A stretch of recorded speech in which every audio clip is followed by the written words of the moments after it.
Oh, the DMV, a place where joy goes to wither and the sands of time seem to pour at a painstakingly slow rate.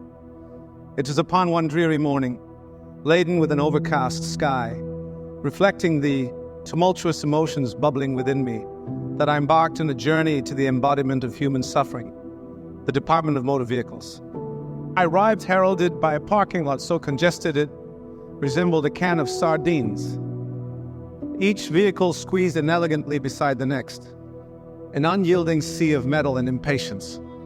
Each step towards the entrance felt heavier, as if the very ground were urging me to turn back, to flee from the bureaucratic nightmare that awaited within those cold, gray walls echoing with the sighs of 1,000 despondent souls.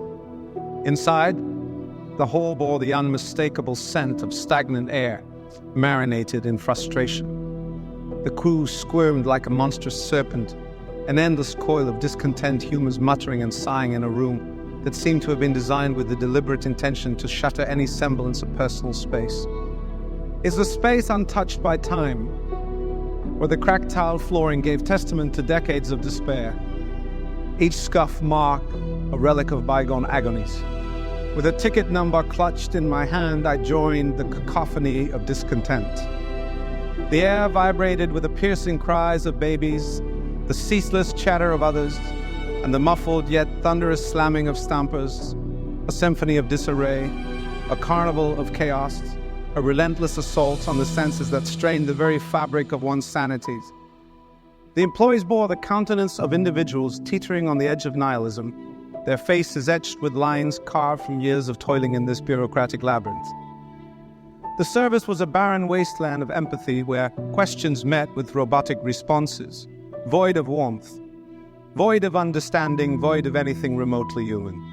Hours transpired, yet time seemed to stand still, each tick of the clock echoing like a drumbeat of impending doom. The technology at hand was not so much from the turn of the century as it was a relic of a bygone era. Each click of the keyboard resonating like the death knell of efficiency.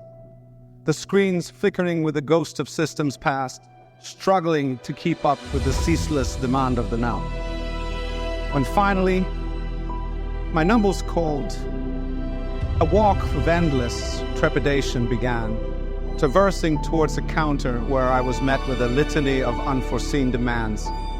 Documents I had no knowledge of, tests unprepared for, and fees that seemed to multiply with each passing second, an insatiable beast feasting upon the scant resources of my dwindling patience and wallet.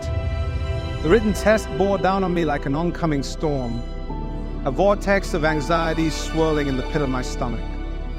The questions a twisted mockery of common sense, designed to fray the nerves and bring one to the brink of existential crisis. Every blank left unfilled felt like a step into the abyss, a plunge into the unknown depths of bureaucratic hell. After an eternity cloaked in minutes, with nerves frayed and patience obliterated, I emerged from the bowels of the DMV, a feeble shell of the hopeful individual that had entered. The world seemed grayer, the sun less bright, the air less fresh, a somber reminder of the ordeal that had transpired within the soul-crushing confines of the DMV, an experience marred by the inefficiency of systems outdated, the apathy of those entrapped within its snare, and the relentless bureaucratic machinery grinding down the spirit of every man, woman, and child unfortunate enough to cross its threshold. It was a necessary descent into administrative hell, a place where hope was a scarce commodity, traded hastily for a stamped paper of approval, a brutal testament to the soul-sucking vortex that was the DMV experience.